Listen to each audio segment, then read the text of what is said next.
Question is the probability that India wins a cricket test match against England is given to be 1/3.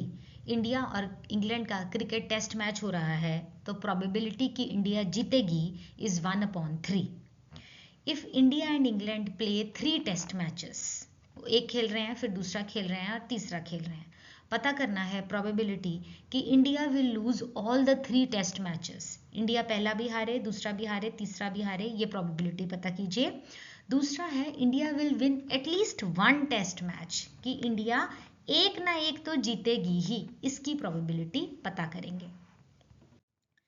सबसे पहले let probability of A, B and C denote the probability कि India wins first match is event A, India wins second match is event B, and India wins third match is event C. And given है question में probability of A is equal to probability of B is equal to probability of C is equal to 1/3. अब probability of event A का ना होना A dash is equal to probability of B का भी ना होना is equal to probability of C का भी ना होना is equal to 1 - 1/3 is equal to 2/3.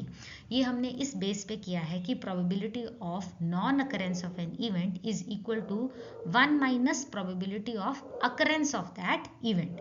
तो probability of A dash is equal to be dash is equal to C dash is equal to 2/3. पहला पार्ट था probability that India will lose all the 3 test matches.